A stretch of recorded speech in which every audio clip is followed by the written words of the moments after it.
Bismillahirrahmanirrahim. Assalamualaikum warahmatullahi wabarakatuh.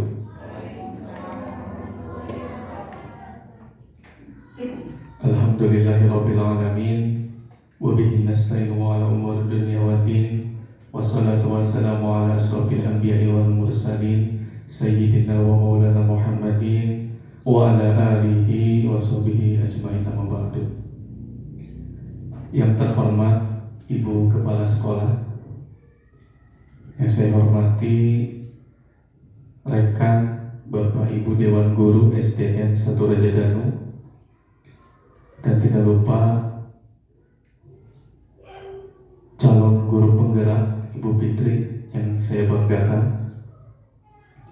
Terlebih dahulu, marilah kita bersama-sama memanjatkan puji dan syukur kehadirat Allah Subhanahu wa Ta'ala, yang mana alhamdulillah pada kesempatan pagi hari ini kita semua masih diberi kesehatan sehingga dapat berkumpul di ruangan ini dalam kegiatan diseminasi budaya positif.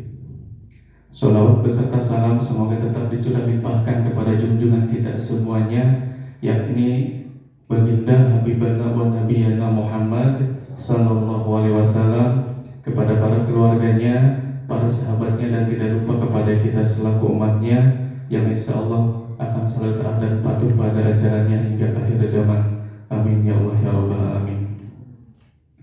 Bapak Ibu hadirin semuanya, pada kesempatan pagi hari ini saya sebagai moderator akan menyampaikan beberapa rangkaian acara yang akan kita laksanakan. Susunan acaranya diantaranya yang pertama yaitu pembukaan, yang kedua sambutan kepala sekolah, yang ketiga penyampaian materi oleh CGP, yang keempat lain-lain, dan yang kelima penutup. Marilah kita awali kegiatan pada hari ini dengan memulai rangkaian acara yang pertama yaitu pembukaan dengan mengucapkan basmalah bersama. Bismillahirrahmanirrahim. Dilanjutkan kepada acara yang kedua yaitu sambutan dari kepala sekolah. Waktu dan tempat dipersilakan. Bismillahirrahmanirrahim. Assalamualaikum warahmatullahi wabarakatuh. Waalaikumsalam warahmatullahi wabarakatuh. Bapak dan Ibu Guru SDN 1 Rajadanu yang saya banggakan, calon guru penggerak Bu Fitri yang saya banggakan, alhamdulillah pada kesempatan ini hari Selasa tanggal 20 Agustus tahun 2024 kita bisa melaksanakan acara diseminasi budaya positif, yaitu salah satu program dari CGP, yaitu Ibu Fitri yang ada di SDN kita. Tak lupa salawat serta salam semoga dilimpah curahkan kepada junjungan kita Nabi Agung Nabi Muhammad Sallallahu Alaihi Wasallam, kepada keluarganya, kepada sahabatnya, juga kepada kita selaku umatnya. Amin ya Rabbal. Bapak dan Ibu Guru SDN 1 Rajadanu, dalam kegiatan diseminasi budaya positif ini adalah suatu program yang diselenggarakan oleh CGP untuk memenuhi target kegiatannya dalam mencapai tujuan. Nah, kita sebagai guru, sebagai warga di sini, yang pertama kita harus mendukung kegiatan tersebut, dan yang kedua ikut mensukseskan dalam kegiatan tersebut. Dan kita doakan semoga Bu Fitri yang sedang melaksanakan kegiatan CGP ini bisa sukses tanpa ekses.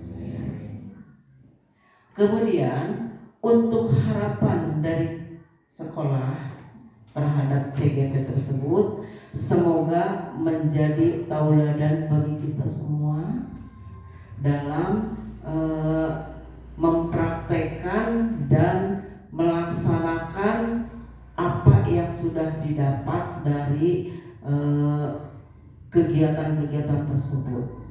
Kemudian nanti hasilnya mudah-mudahan ada perubahan, terutama di sekolah yang kita tempati ini. Kemudian ini yang ke selanjutnya ya, di sini ibu bapak diharapkan nanti memberikan masukan ya, masukan atau apa namanya tanggapan kepada Bu Fitri tersebut. Semoga kegiatan ini lancar ya. Ditutup dengan billahi taufiq wal hidayah. Assalamualaikum warahmatullahi wabarakatuh. Terima kasih kepada Ibu Menteri yang telah menyampaikan sambutannya. Acara yang selanjutnya yaitu acara inti terkait penyampaian materi oleh CGP kepada Ibu Fitri. Waktu dan tempat dipersilakan. Terima kasih Pak Didi yang pada kesempatan hari ini sudah menjadi moderator. Baik, Assalamualaikum warahmatullahi wabarakatuh. Ibu Kepala Sekolah yang saya hormati, rekan-rekan guru hebat yang saya banggakan. Pada kesempatan kali ini, saya akan menyampaikan diseminasi tentang budaya positif pada modul 1.4. Perkenalkan, saya Fitria Sulastri dari SD 1 Raja Danu. Saya calon guru penggerak angkatan 11 Kabupaten Kuningan. Nah, pada kesempatan ini saya juga akan memperkenalkan fasilitator saya, yaitu Ibu Dr. Nasiti Aisyah MPD, dan pengajar praktik saya Bapak Kaman MPD. Tujuan dari pembelajaran ini adalah supaya Bapak Ibu guru dapat mengaplikasikan dari penerapan konsep inti materi budaya positif serta pemahaman mengenai konsep-konsep inti dalam modul budaya positif. Semoga ini bermanfaat bagi kita semua dan bisa mengubah pola kita mengajar dan mendidik peserta didik kita.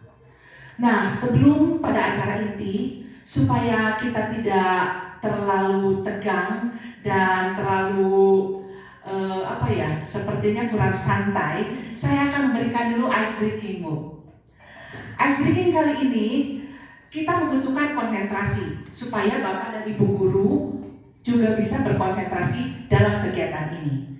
Nah, Bapak dan Ibu guru sudah siap untuk ber-ice breaking dengan saya? Siap. Oke, baik, izin Ibu. Caranya begini. Tepuk satu kali, tepuk tangan satu kali, lalu ke paha satu kali, petik tangan kanan satu kali, petik tangan kiri satu kali. Nah, itu cara untuk menggerakkan tubuh kita. Berdiri apa duduk? Duduk saja Ibu. Ya, oke. Sebelum saya memberikan clue untuk ice breaking ini, kita coba dulu bersama-sama. Tepuk satu kali, kemudian satu kali ke paha, petik tangan kanan dan petik tangan kiri. Sudah siap semuanya? Siap. Baik, kita mulai. 1, 2, 3. Tepuk satu kali paha, petik tangan kanan, petik tangan kiri. Sudah? Bisa? Bisa? Jangan tegang-tegang dong. Ini kan ice breaking. Pak Tommy jangan tegang, Pak Tommy. Sambil ngopi harusnya ya. Oke, sekali lagi ya. 1, 2, 3. Tepuk tangan, paha, petik tangan kanan, petik tangan kiri. Nah, sekarang saya akan memberikan cara bagaimana ice breaking kali ini. Ketika kita tepuk tangan, nah kita sudah mulai sambil bernyanyi. Caranya begini. Konsentrasi. Cluenya konsentrasi. Nah, saya akan menyebutkan nama teman yang ada di sini. Nanti teman yang disebutkan namanya, sebutkan namanya kembali, kemudian sebut nama temannya yang ada di ruangan ini. Semuanya harus disebut, ya. Izin tidak menyebut bapak dan ibu, boleh bu? Karena nanti akan sulit ya. Nanti kurang pas gitu ya. Nah, contohnya begini. Konsentrasi. Konsentrasi dimulai dari Tommy. Nanti Pak Tommy bilang, Tommy Wawan misalnya. Pak Wawan bilang lagi, Wawan Holis misalnya. Semua yang ada di ruangan ini harus disebutkan. Jadi kita harus berkonsentrasi supaya tidak disebut 2 kali. Cukup 1 kali saja. Oke? Sudah siap ya? Ya. Siap. Baik. Kita mulai. Saya memulai ya. Bu, contoh dulu, Bu. Contoh. Oke, latihan dulu nih. Latihan dulu katanya Bu. Baik. Ya. 1, 2, 3. Konsentrasi. Konsentrasi dimulai dari cucu. Cucu Pika. Nah, gitu. Kan ada ketukannya, ya. Oke. Kita ulang lagi. Memang butuh latihan sepertinya Bu kalau sudah jam segini. Butuh kopi. Oke. Yuk, 1, 2, 3. Konsentrasi. Konsentrasi dimulai dari Holis.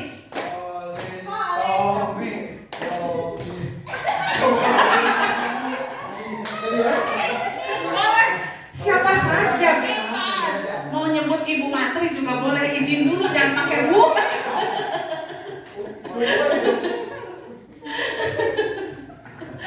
Oke, gimana? Sudah siap? Siap ya? Oke, kita udah mulai. Kita terkecohkan dengan gerakan tangan, kemudian menyebutkan nama teman. Nah, itu memang luar biasa. Konsentrasi kita harus fokus. Oke, kita mulai ya. Yuk 1, 2, 3. Konsentrasi. Konsentrasi dimulai dari Iis. Bisa.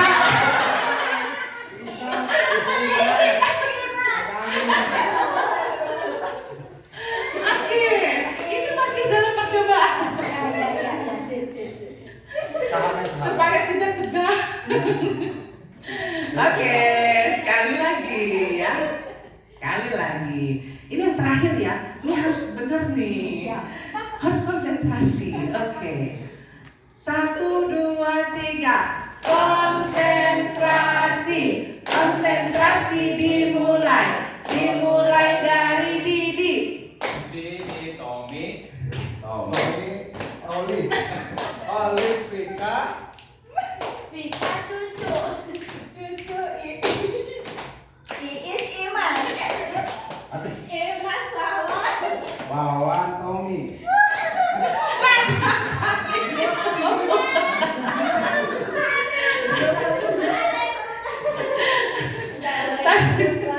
Iya. Oke, baik. Sepertinya sekarang sudah mulai konsentrasi ya. Tadi sudah berjalan hampir selesai. Tinggal beberapa orang lagi yang belum disebut namanya. Bagaimana? Dengan hari ini sudah mulai rileks? Ya. Kita mulai dengan kegiatan inti hari ini.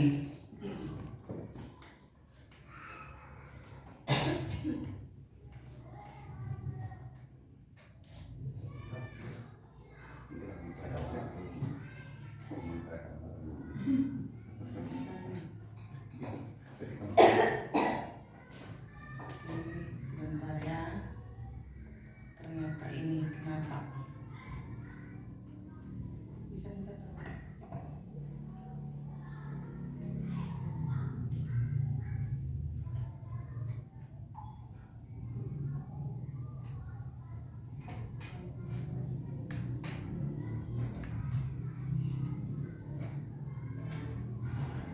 Pada kesempatan kali ini saya akan menyampaikan 6 materi.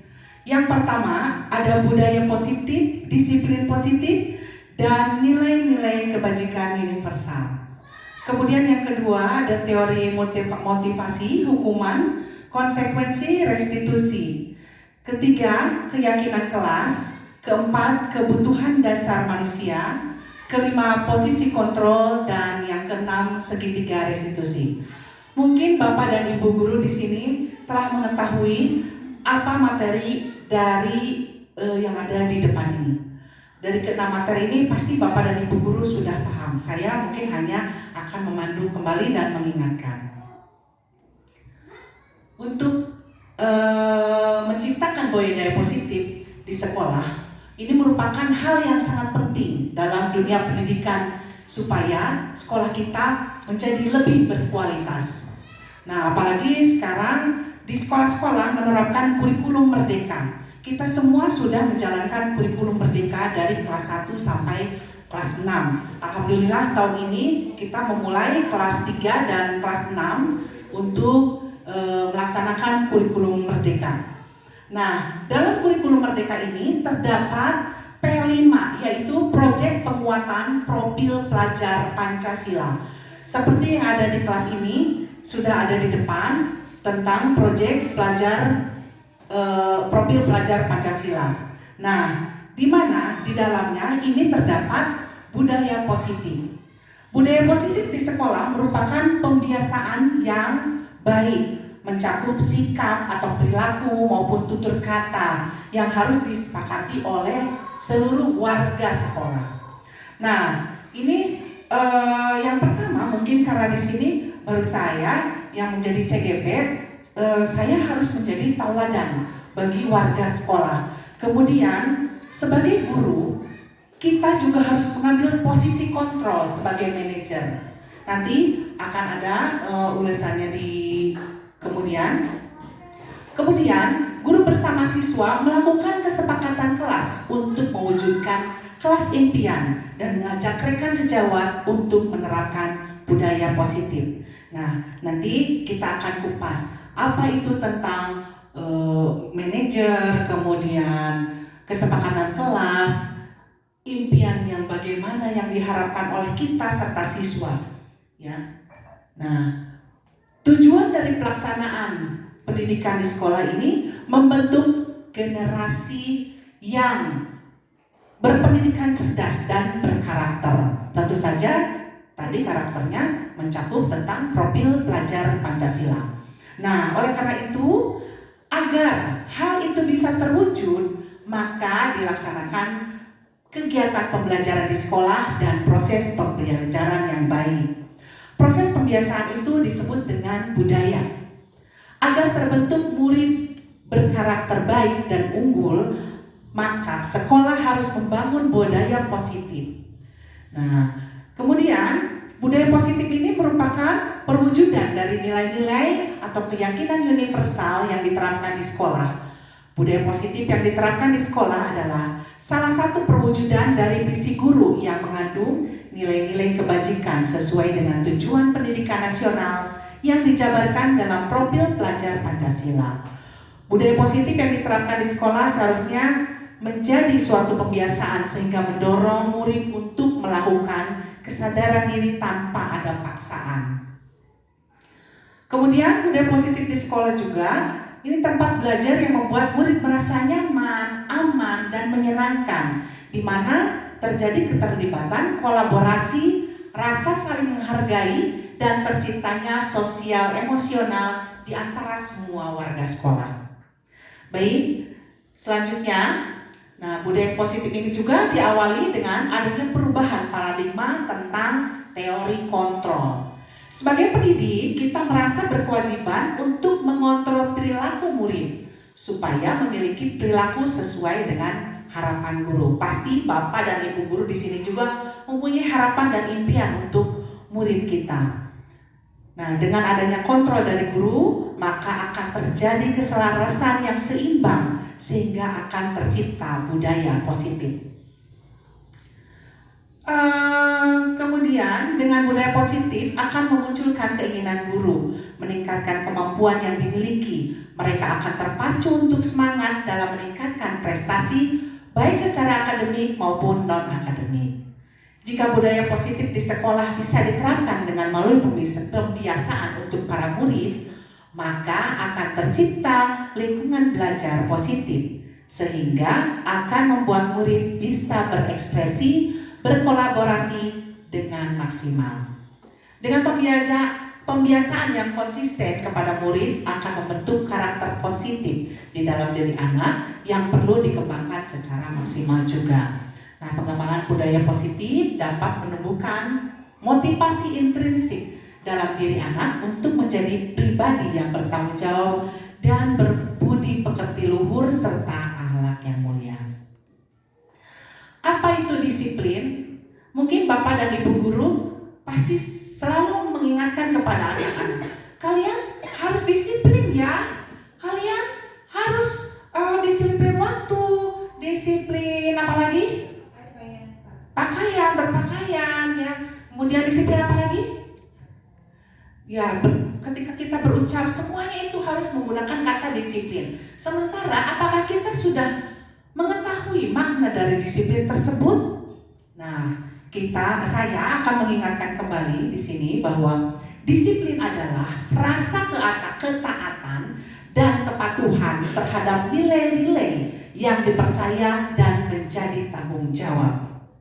Disiplin juga dapat dimaknai sebagai cara kita mengontrol diri dan bagaimana menguasai diri untuk memilih tindakan yang mengacu pada nilai-nilai yang kita hargai. Mungkin kurang lebih itu Bapak.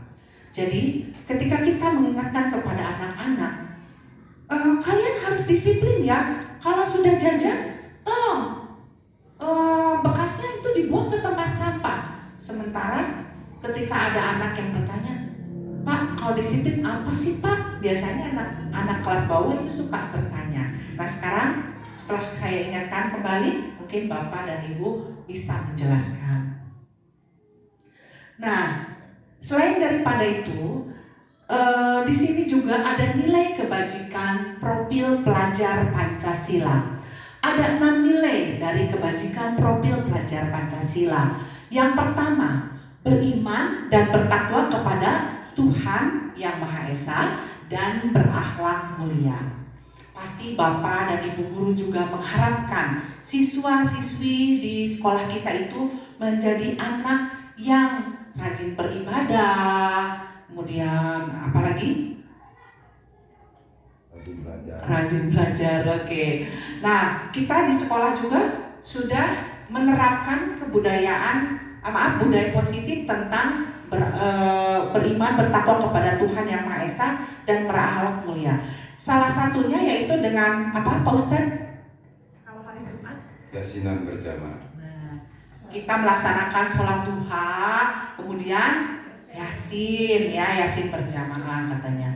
Oke, kemudian selain itu juga setelah melaksanakan sholat dan membaca Yasin, anak-anak dibiasakan untuk berinfak. Alhamdulillah di sekolah kita sudah diterapkan tentang beriman, bertakwa kepada Tuhan Yang Maha Esa dan berakhlak mulia.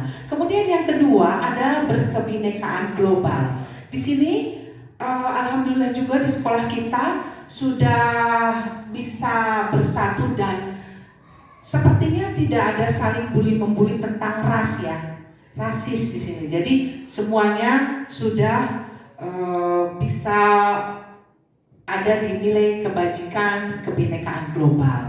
Kemudian gotong royong, yang ketiga ada gotong royong.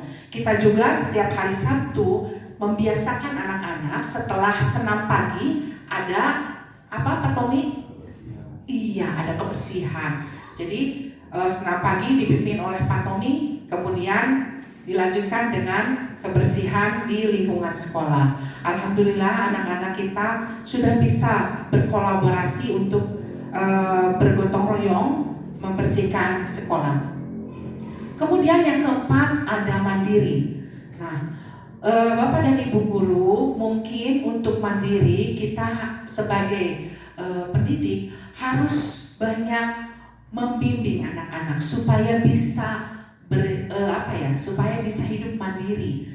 Utamanya itu di kelas 1 dan kelas 2. Kelas 3 juga masih ya Bu Cucu ya, masih perlu bimbingan untuk mereka menjadi seorang yang mandiri. Kemudian yang kelima ada kreatif. Kreatif di sini, alhamdulillah juga di sekolah kita selain daripada guru yang kreatif, siswanya juga sudah kreatif ya Bu Menteri ya.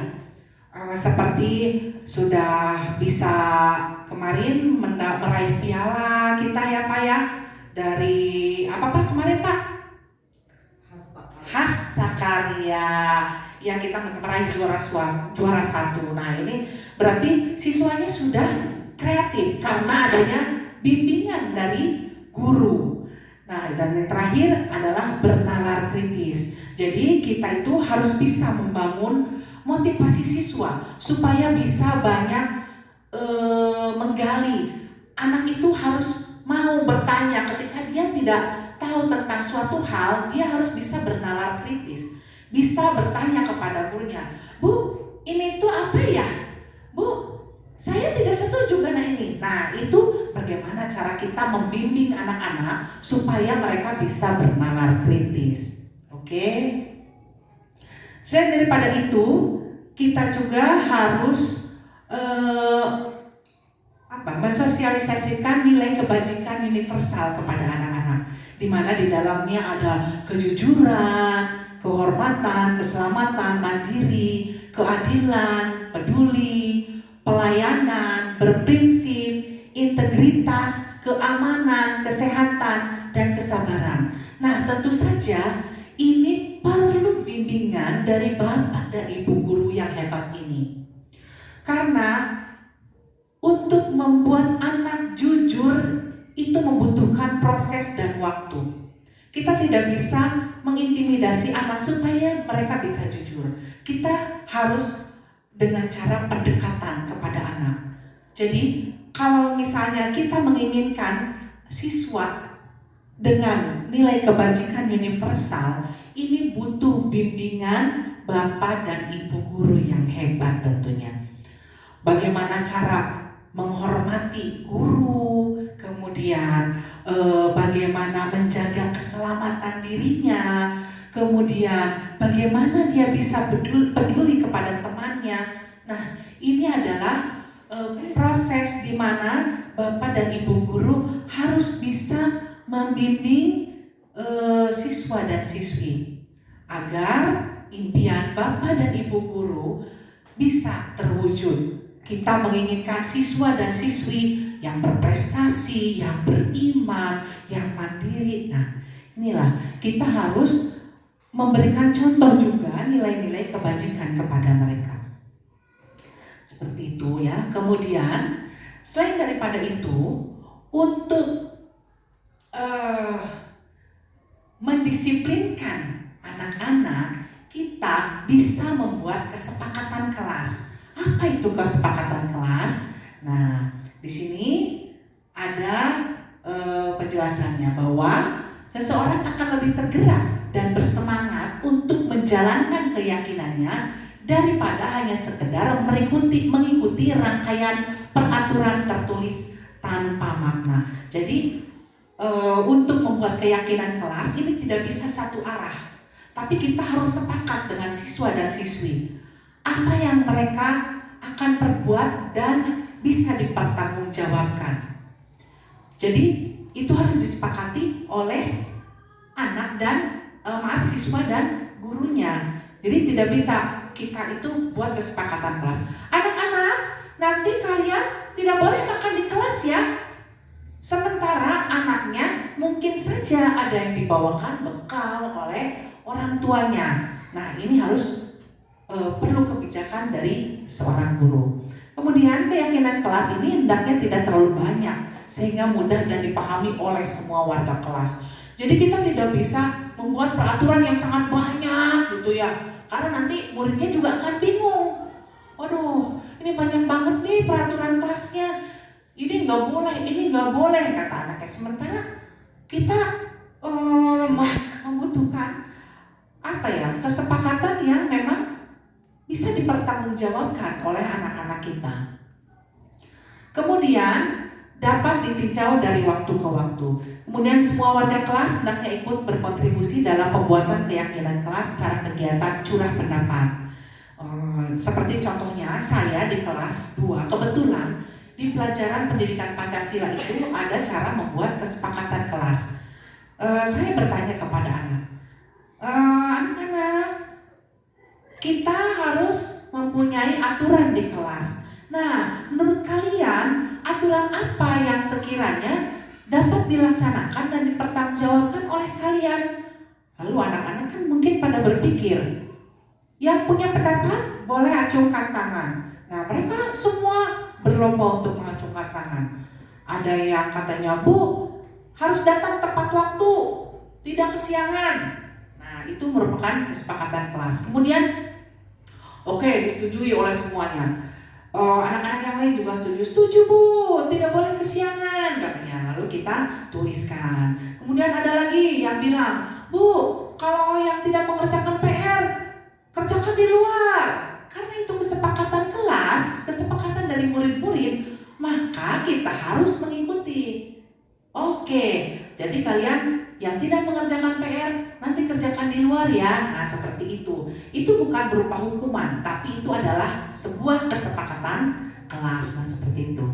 Kemudian, keyakinan sekolah atau kelas selanjutnya bisa dilekatkan di dinding kelas, di tempat yang mudah dilihat oleh semua warga kelas. Kita bisa lihat di sini di depan ada kesepakatan kelas yang nanti di mana anak-anak ketika mereka melakukan kesalahan, kita dengan mudah mengingatkan kesepakatan kelas. Nah, seperti itu. Nah, kenapa kok kamu tidak piket hari ini? Sementara di sana di poin 6 kan ada melaksanakan piket. Nanti anaknya akan tersadar sendiri begitu, Bu. Jadi tidak, kamu kenapa tidak piket? Kenapa kamu kabur? Kamu kalau kabur kan didenda kalau tidak piket. Nah, kadang mungkin kita masih dalam cara yang lama, tapi nanti setelah diseminasi ini mungkin kita bisa menerapkan kesepakatan kelas di masing-masing kelas seperti itu. Nah, kemudian di sini juga ada 5 posisi kontrol atau restitusi. Yang pertama ini adalah sebagai penghukum. Kemudian yang kedua, pembuat rasa bersalah. Yang ketiga sebagai teman, yang keempat memantau, dan yang kelima manajer. Nah, dari kelima posisi kontrol di sini, Bapak dan Ibu guru, posisi yang manakah yang kira-kira yang harus dimiliki oleh kita sebagai seorang pendidik? Mungkin Bapak dan Ibu guru bisa memilih apakah di posisi sebagai penghukum, atau di posisi pembuat rasa bersalah, atau mungkin murid dijadikan sebagai teman, atau juga mungkin sebagai pemantau, dan atau di poin yang kelima adalah sebagai manajer. Saya bisa bertanya kepada salah satu guru di sini mungkin ya. Nah, saya akan bertanya kepada Ibu Imas. Bu Imas, kalau Bu Imas menjadi seorang guru di sini, seorang pendidik, Bu Imas mau pilih poin berapa? Kalau saya akan memilih yang poin 3 sebagai teman. Masya Allah, Bu Imas ini memang luar biasa. Murid bisa dijadikan sebagai teman. Oke, kalau Ibu Cucu? Kalau saya akan mencoba nomor 2. Oke, Bu Cucu katanya nomor 2 sebagai pembuat rasa bersalah. Kalau Ibu Iis sendiri mau jadi di posisi yang mana, Bu? Saya akan memilih nomor 3 sebagai teman. Oke, Bu Iis juga akan menjadi sebagai teman. Tapi yang saya banyak lihat di sini itu guru yang bisa menjadi teman dengan muridnya itu Pak Tommy ya, Pak Tommy. Pak Tommy ini guru favorit soalnya. Paling dicari. Kalau Pak Tommy belum datang ke kelas, mereka itu sudah ribut. Bu, Pak Tommy mana, Bu? Begitu. Mereka sangat senang sekali dengan pelajaran olahraga soalnya. Karena olahraga itu selain di luar kelas ya Pak, banyak hiburannya ya Pak. Dan gurunya baik juga ya Pak. Gurunya sangat baik. Oke, sekarang kita lihat. Nah, 5 posisi kontrol yang harus kita kuasai. Yang pertama, seorang penghukum bisa menggunakan hukuman fisik maupun verbal. Orang-orang yang menjalankan posisi penghukum senantiasa mengatakan bahwa sekolah memerlukan sistem atau alat yang dapat lebih menekan murid-murid lebih dalam lagi. Nah, saya rasa Bapak dan Ibu guru di sini sudah tidak ada lagi yang menghukum muridnya. Masih ada tidak? Tidak ada. Semoga tidak ada ya. Misalnya seperti ini, ada anak yang nakal. Hei, kamu sudah melakukan kesalahan. Coba sekarang kamu bersihkan WC. Sekarang sudah tidak ada yang begitu ya. Alhamdulillah. Berarti kita sudah terlepas dari seorang yang menjadi penghukum. Kemudian yang kedua ada pembuat merasa bersalah. Nah, tadi Ibu Cucu memilih nomor 2 di poin 2, yaitu pembuat merasa bersalah. Pada posisi ini biasanya guru akan bersuara lebih lembut. Pembuat rasa bersalah akan menggunakan keheningan dan membuat orang lain merasa tidak nyaman, bersalah atau rendah diri bahkan.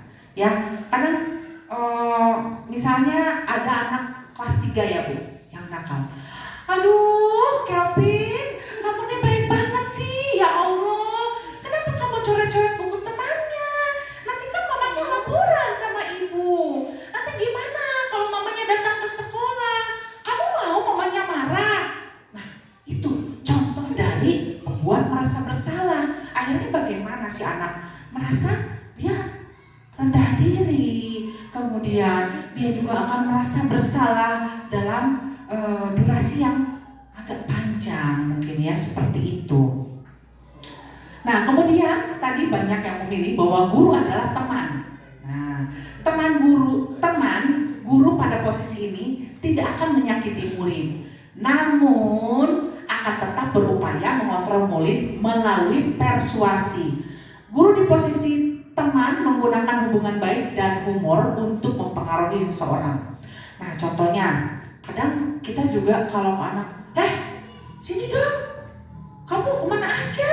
Kamu udah berapa hari gak sekolah? Ih, bapak kangen. Ada gitu. Kadang kita seperti itu juga mungkin ya. Saya terutama kepada anak-anak kelas 2 supaya mereka rajin ke sekolah, saya memang suka melakukan metode nomor 3 pada teman, merasa teman gitu.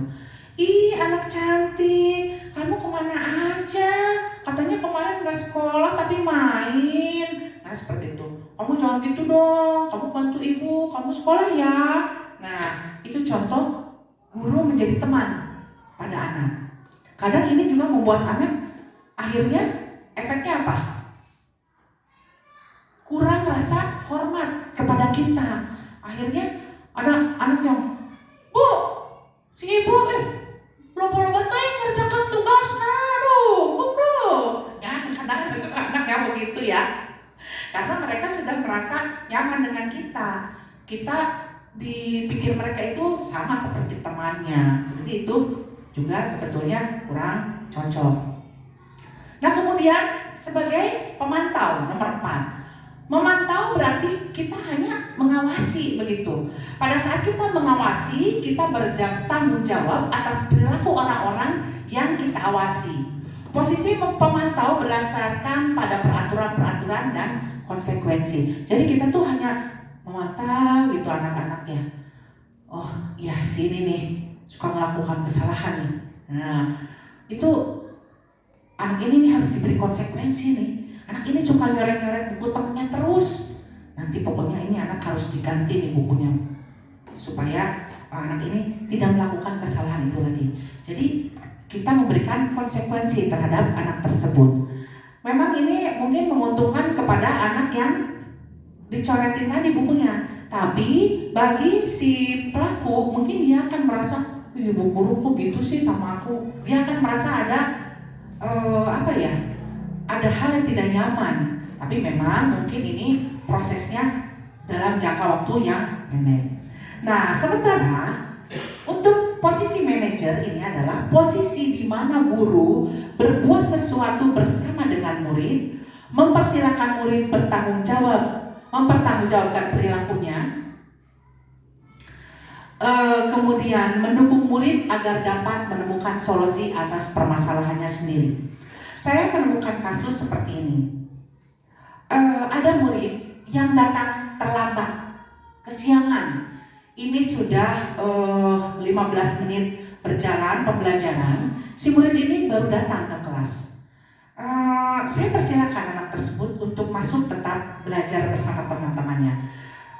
Boleh nggak? Silakan masuk. Nah, saya tidak menanyakan kepada anak tersebut kenapa anak tersebut bisa kesiangan. Nah, biasanya kan kalau guru zaman dulu kan suka dimarahin ya.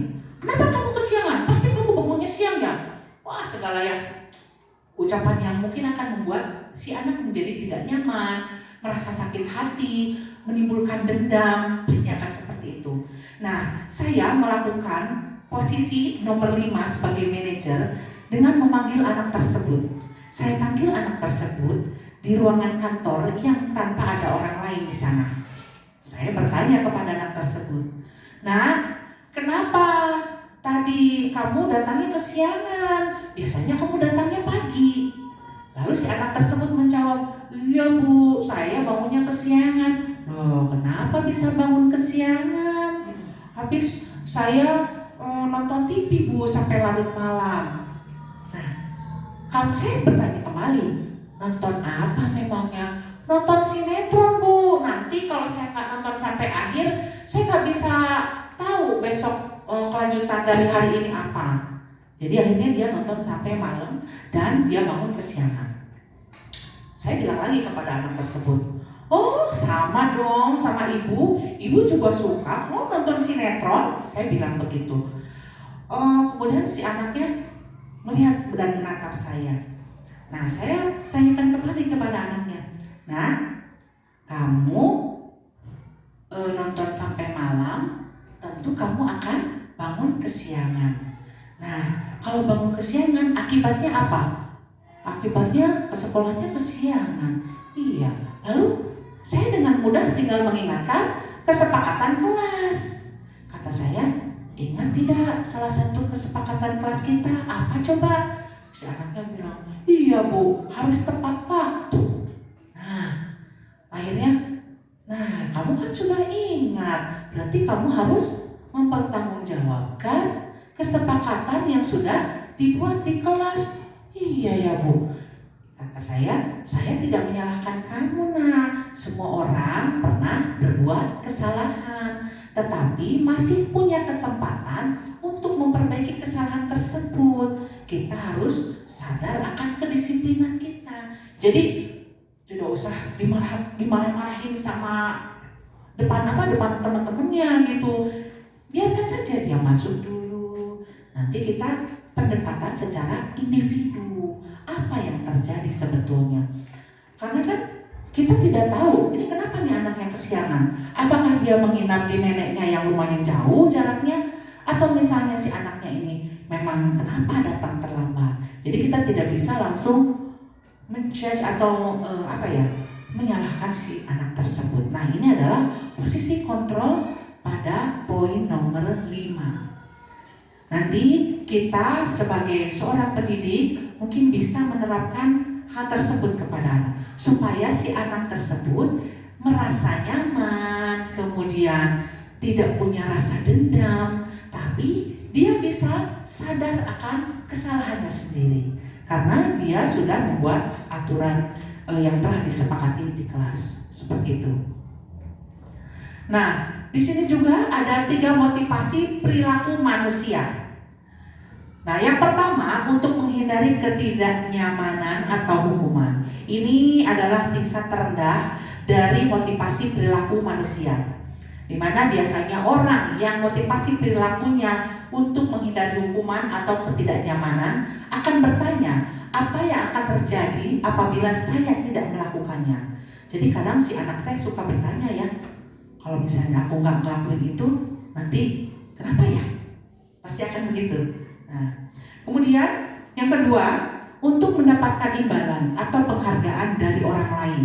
Nah, ini satu tingkat di atas motivasi yang pertama tadi, untuk menghindari ketidaknyamanan atau hukuman. Di sini orang berperilaku untuk mendapatkan imbalan atau penghargaan dari orang lain. Orang dengan motivasi ini akan bertanya, apa yang akan saya dapatkan apabila saya melakukannya?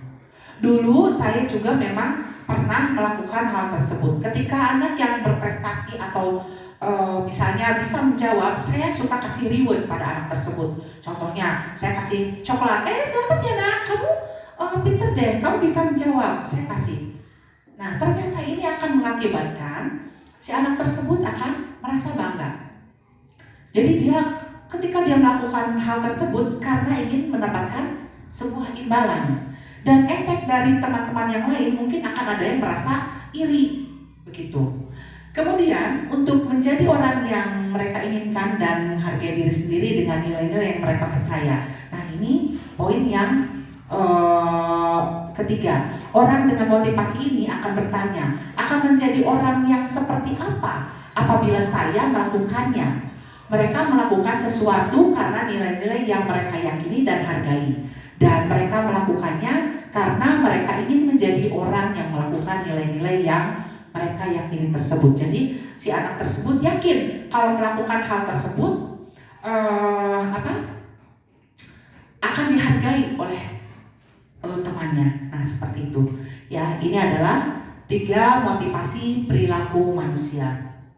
Nah, sekarang kita masuk pada materi hukuman, konsekuensi, dan restitusi.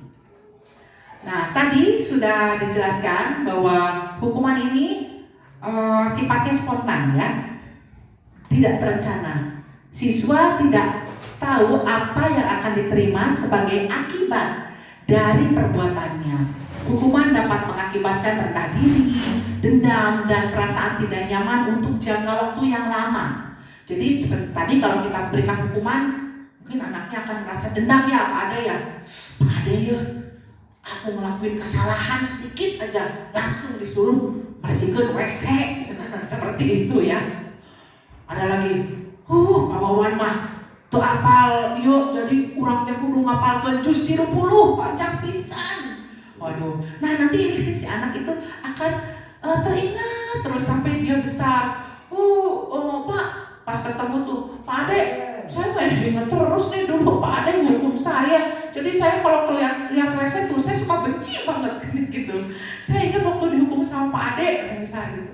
Atau misalnya saya tuh hafal juz 30 tuh bukan karena kesadaran sendiri, tapi karena hukuman dari Pak Wawan. Saya tuh jadi sebel nih kalau baca ayat-ayat suci. Kan itu bisa berakibat fatal mungkin ya. Atau mungkin misalnya seperti Pak Didi misalnya menghukum anaknya, kamu ya ngelawan, mulai sekarang kamu bersihkan halaman sekolah. Wah, jadi dia benci banget gitu melihat halaman sekolah SD 1 itu. Aku tuh benci banget sama Pak Didi dulu tuh, suka nyuruh-nyuruh gitu, menghukum gara-gara aku ngelakuin kesalahan kecil padahal. Nah, misalnya seperti itu. Dia itu akan teringat dalam jangka waktu yang panjang. Nah, kemudian yang kedua adalah konsekuensi. Konsekuensi ini merupakan bentuk disiplin yang terencana dan sudah disepakati. Siswa sudah tahu dampak yang akan diterima karena melakukan kesalahan. Konsekuensi dapat mengakibatkan perasaan tidak nyaman dalam waktu yang sebentar. Selanjutnya dia akan menyadari kesalahannya. Nah, seperti tadi contohnya yang suka coret-coret buku temannya, akhirnya suruh diganti. Tapi dia akan sadar, ya kalau aku nyoret-nyoret buku teman nanti aku disuruh ganti lagi sama Bu Imas nih misalnya gitu ya. Udah, aku nggak mau nyoret-nyoret lagi. Misalnya seperti itu. Nah, ini bentuk dari konsekuensi. Kemudian yang ketiga ada restitusi. Ini merupakan disiplin yang muncul dari diri sendiri sehingga memiliki tekad yang kuat untuk memperbaiki kesalahan dan tidak akan mengulanginya lagi. Contoh pada tadi kasus yang kesiangan. Si anak kita sadarkan dengan mengingatkan kesepakatan kelas ya, maka akhirnya dia akan timbul disiplin sendiri. Dia akan bertanggung jawab pada dirinya sendiri. Oh iya ya, saya kan tidak boleh kesiangan, saya harus bangun pagi. Dan ini memang real. Anak tersebut bilang pada saya besoknya, ibu, setelah aku ngobrol sama ibu kemarin, aku akhirnya bangunnya pagi bu, mamanya belum bangun, aku udah bangun. Katanya dia bilang gitu. Ini real, bener real. Memang kamu bangun jam berapa? Aku bangun jam 4:30 bu. Pas aku udah bangun, aku langsung mandi, aku sholat. Ini siswa kelas 2. Lah terus mama aku bilang, kok kamu udah bangun sih dek? Mama aja baru bangun. Nah ternyata dengan begitu itu bisa berhasil, si anak bisa sadar sendiri begitu. Jadi dia bisa disiplin sendiri tanpa kita harus mengingatkan atau memberikan konsekuensi seperti itu. Nah di sini juga ada 5 kebutuhan dasar manusia, di mana kebutuhan dasar ini pasti kita semua sangat sudah paham dengan 5 kebutuhan dasar manusia. Yang pertama adalah bertahan hidup ya, seperti kita makan, kemudian tinggal di rumah yang nyaman, ini adalah untuk bertahan hidup. Kemudian kasih sayang dan rasa diterima. Ini pasti kita semua itu memiliki rasa ingin disayang oleh keluarga, oleh teman, rekan kerja. Pasti ibu dan bapak guru di sini juga ingin dong saling menyayangi antar teman rekan kerja. Kenapa? Karena di sini bisa menimbulkan rasa nyaman ketika kita bekerja dalam satu instansi seperti itu contohnya. Pasti anak juga membutuhkan kasih sayang dari kita sebagai seorang guru. Jadi nggak bisa kita pilih kasih ada si Ilma pinter, ayo aja si Ilma diusahakan weh hayo. Ari anu anakna anu rada bager mah pasti dah kamu mana bangun atuh dah. Pasti ada yang begitu ya. Nah nanti mah kita harus bisa bersikap bijak karena ternyata ini adalah sebuah kebutuhan di mana si anak membutuhkan kasih sayang dari kita sebagai guru atau seorang pendidik. Kemudian ada kebebasan. Kebebasan di sini jadi kita tidak bisa menekan peraturan kepada si anak, tetapi si anak punya kebebasan untuk melakukan sesuatu yang memang timbul dari dirinya, seperti potensi, dia berpotensi misalnya senang bernyanyi, kita salurkanlah dia pada hobinya bernyanyi. Karena kita juga kan suka menghadapi lomba-lomba nih, ada FTBI, buku tembang, kemudian di FLS 2N itu ada menyanyi solo. Nah, kita bisa salurkan ya. Seperti dulu saya punya murid nih, Vika contohnya. Vika ini dulu dia senang bernyanyi. Saya salurkan, alhamdulillah dia bisa meraih juara sampai di tingkat kabupaten. Nah, seperti itu. Kemudian kesenangan. Kesenangan di sini si anak itu senang dengan melakukan hal apa yang dia lakukan. Misalnya dia senang melakukan sesuatu. Dia senang mengambil barang temannya sampai temannya itu menangis. Ketika si anak ditanya, kenapa sayang, kok kamu suka ambil barang temannya sampai temannya nangis? Saya senang bu, saya senang lihat teman saya nangis. Nah kadang suka ada anak yang begitu. Dia akan merasa puas ketika kesenangannya sudah tercapai. Kemudian ada lagi penguasaan. Nah penguasaan di sini misalnya dia itu tidak mau diperintah, kemudian dia suka nyuruh-nyuruh temannya, itu juga sama dengan penguasaan. Nah seperti itu. Itu adalah 5 kebutuhan dasar manusia. Nah kita lanjutkan. Yang terakhir ada segitiga restitusi. Segitiga restitusi merupakan salah satu cara memperbaiki diri untuk mewujudkan disiplin diri. Segitiga restitusi adalah proses menciptakan kondisi bagi murid untuk memperbaiki kesalahannya sehingga karakter mereka lebih kuat ketika kembali pada kelompoknya. Nah, restitusi memberikan kesempatan kepada murid untuk disiplin positif, memulihkan diri dari kesalahan sehingga memiliki tujuan yang jelas. Penekanannya pada cara mereka menghargai nilai-nilai kebaikan yang diyakini, bukan berperilaku untuk menyenangkan orang lain. Restitusi membantu murid untuk jujur pada dirinya sendiri dan mengevaluasi dampak dari kesalahan yang dilakukan. Restitusi memberikan penawaran, bukan paksaan. Sangat penting bagi guru menciptakan kondisi yang membuat siswa bersedia menyelesaikan masalahnya dan berbuat lebih baik lagi.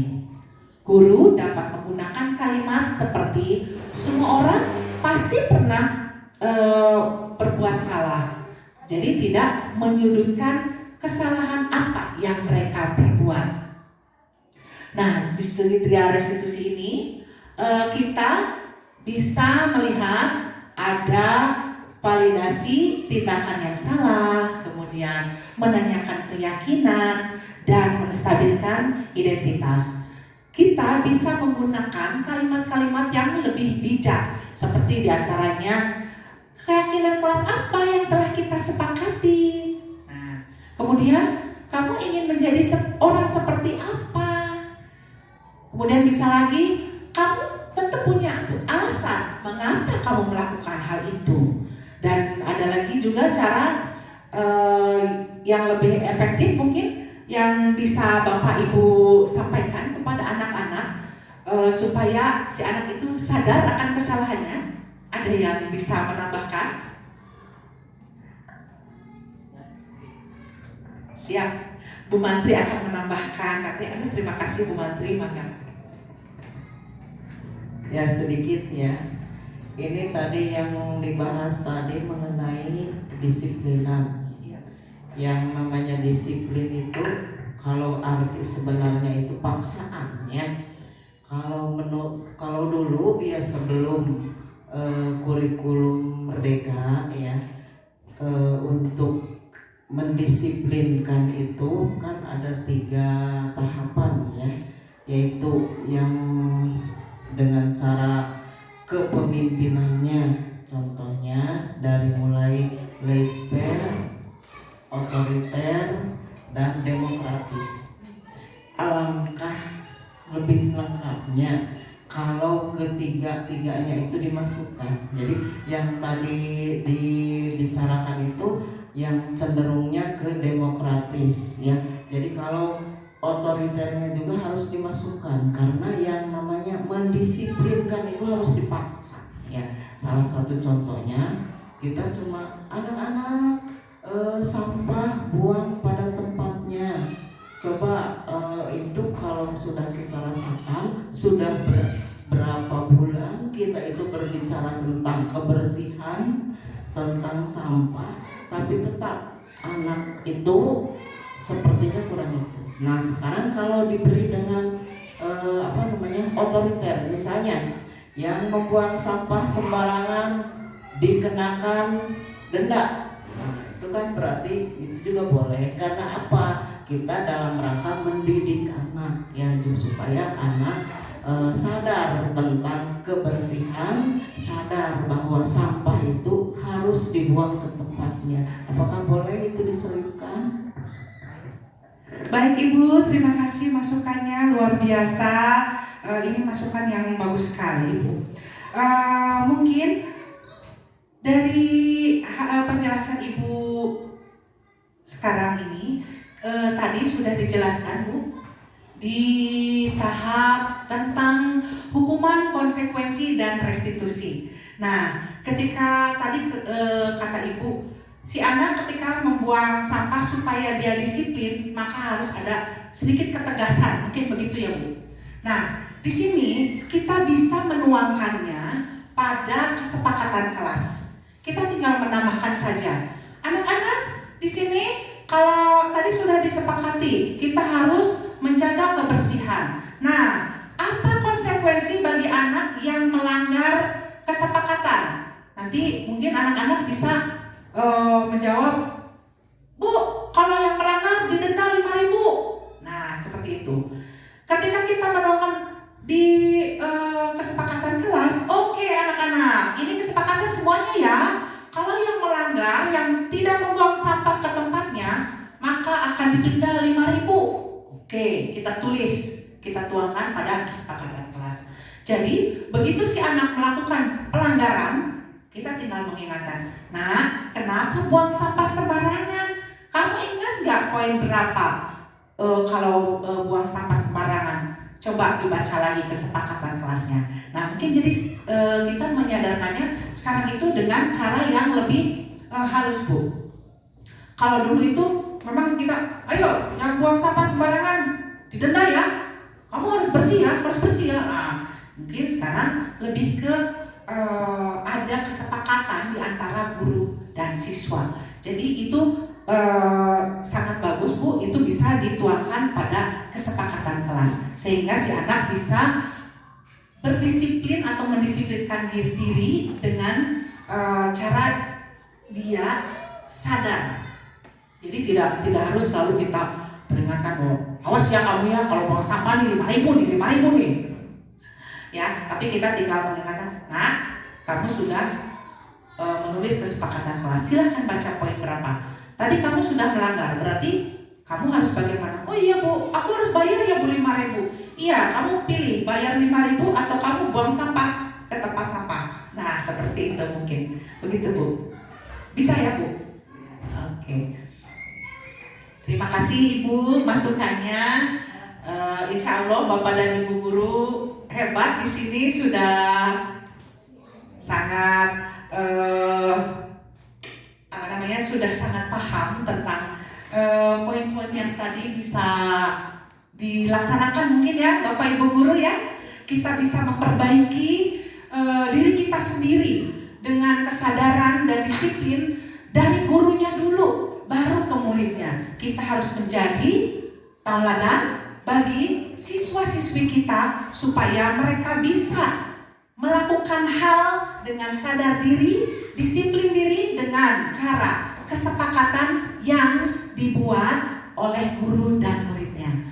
Mungkin itu saja untuk materi hari ini tentang diseminasi budaya positif.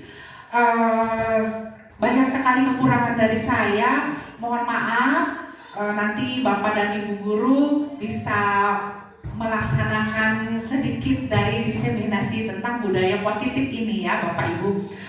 Saya Fitria Sulastri sebagai CGP Angkatan 11 Kabupaten Kuningan mengucapkan banyak terima kasih kepada Ibu Kepala Sekolah dan rekan-rekan guru yang sudah dapat hadir pada acara ini.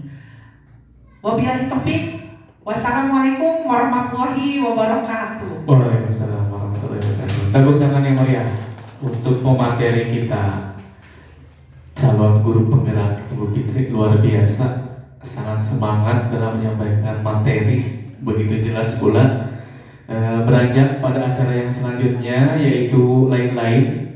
Untuk mengisi acara lain-lain ini diberi kesempatan kepada Bapak Ibu semua, barangkali ada yang ingin menyampaikan tanggapannya, masukannya, atau mungkin bahkan pertanyaan terkait penyampaian materi yang tadi sudah kita simak bersama. Silahkan Bapak Ibu.